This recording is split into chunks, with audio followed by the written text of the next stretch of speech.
సభాయ నమః అంటూ సభాసస్కి నమస్కరిస్తూ ఉవ్వెత్తున ఎగిసిపడే సాగర్ కెరటంలా ఎప్పుడెప్పుడు ఈ వైఎస్ఆర్సీపీ ప్రభుత్వాన్ని గద్దె దించుతామా అనేటువంటి కసిని గుండె నిండా నింపుకుని ఇక్కడికి కూటమిని ఆశీర్వదించడానికి వచ్చినటువంటి సోదర సోదరీమణులందరికీ ఎందరో మహానుభావులు అందరికీ వందనములు అంటూ మీ అందరికీ ముందుగా నా నమస్కారాలను తెలియజేస్తున్నాను. ఆంధ్ర రాష్ట్రాన్ని అనేక సందర్భాల్లో ప్రకృతి వైపరీత్యాలు దెబ్బతీసినటువంటి విషయం మన అందరికీ తెలుసు. అన్నింటికంటే హుద్హుద్ తుఫాన్ కంటే, అదేవిధంగా నిన్న మొన్న వచ్చినటువంటి మిజోంగ్ తుఫాన్ కంటే కూడా ప్రమాదకరమైనటువంటి వైపరీత్యం 5 సంవత్సరాల క్రితం వైఎస్ఆర్సీపీ రూపంలో ఆంధ్ర రాష్ట్రాన్ని కుదిపివేసినటువంటి విషయం మీ అందరికి గమనించాలి. ఆ యొక్క వైపరీత్యం నేపథ్యంలో ఆంధ్ర రాష్ట్రం అన్ని విధాలా కూడా కుదేలైనటువంటి విషయం మనందరికీ తెలుసు. అప్పుల ఊబిలోకి నెట్టివేయబడింది.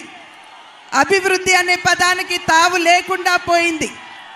పరిశ్రమలు రాక మన బిడ్డలకి ఉద్యోగ అవకాశాలు లేకుండా పోయాయి. ఒకానొక సందర్భంలో అభివృద్ధికి మారుపేరుగా ఉన్నటువంటి ఆంధ్ర రాష్ట్రం ఇవాళ తలలేని మొండన్లా, రాజధాని లేని రాష్ట్రంలా మిగిలిపోవటం ఎంత దౌర్భాగ్యమో మనం అందరం కూడా ఒక్కసారి గమనించాలి. అటువంటి సందర్భంలో మనం అందరం కూడా నడుం బిగించవలసినటువంటి అవసరం ఆసన్నమైంది. రాష్ట్రానికి మార్పు అవసరం. ప్రజాహితే హితం రాజ్ఞః ప్రజానాం చ సుఖే సుఖం నాత్మ ప్రియం హితం రాజ్ఞః ప్రజానాం చ సుఖే సుఖం అని చెప్పి మన పెద్దలు చెప్పారు.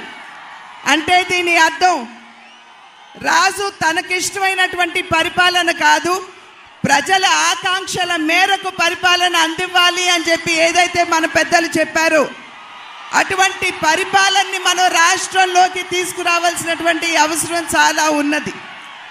ఇవాళ రాష్ట్రంలో ఉన్నటువంటి పరిస్థితులు కనుక ఒక్కసారి మనం చూసినట్లయితే నాణ్యత లేనటువంటి మద్యాన్ని పేదల చేతలు తాగించి మహిళల పుస్తలు తెగినా పర్వాలేదు, బిడ్డలు అనాథలైనా పర్వాలేదు, మా జేబులు నిండితే చాలు అనేటువంటి ఆలోచన విధానాన్ని మనం రాష్ట్రంలో చూస్తున్నాం.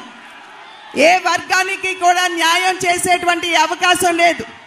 బీసీ కమిషన్కి కేంద్ర ప్రభుత్వం చట్టబద్ధత ఇస్తే రాష్ట్రంలో ఉన్నటువంటి బీసీ కమిషన్కి చట్టబద్ధత ఇవ్వకుండా బీసీ కులాలకి ఏ విధంగా వైఎస్ఆర్సీపీ ప్రభుత్వం అన్యాయం చేస్తుందో ఒక్కసారి మనం గమనించాలి.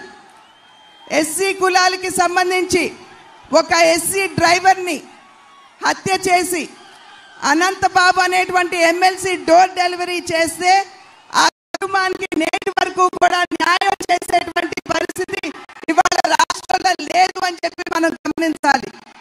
ఈ రకంగా చూసినట్లయితే ఏ వర్గానికి కూడా ఏ రంగానికి కూడా రాష్ట్రంలో న్యాయం జరగడం లేదు అనేటువంటి విషయం మనకి సుస్పష్టంగా అర్థమవుతుంది.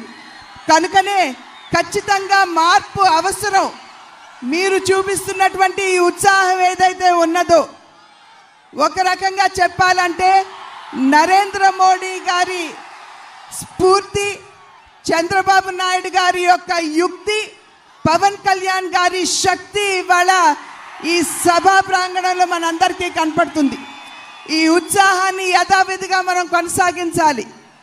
మే 13వ తారీఖున మన సత్తా ఏమిటో మనం వైఎస్ఆర్సీపీ నాయకులకి చవి చూపించాలి అని చెప్పి మీ అందరికీ కూడా నేను తెలియజేస్తున్నాను. ఒక రకంగా చెప్పాలంటే నేను చాలా అదృష్టవంతురాలిని అని చెప్పి నేను భావిస్తాను. ఎందుకంటే ఆదికవి నన్నయ్య నడయాడినటువంటి పుణ్యభూమి కందుకూరి వీరేశలింగం గారు, అదేవిధంగా ప్రకాశం పంతులు గారు, చిలకమర్తి లక్ష్మీ నరసింహమూర్తి గారు, వారందరూ నడియాడినటువంటి పుణ్యభూమి. అన్నింటికంటే మిన్నగా మా తండ్రి గారు, మీ అన్నగారైనటువంటి నందమూరి తారక రామారావు గారు అమితంగా ప్రేమించినటువంటి ప్రాంతం ఇది.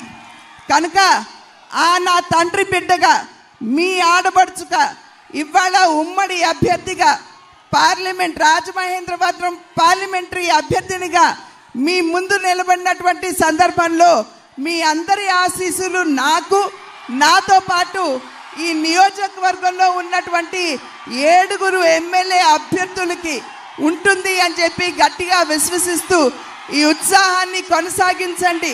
మే 13వ తారీఖున మీ సత్తాన్ని చాటండి.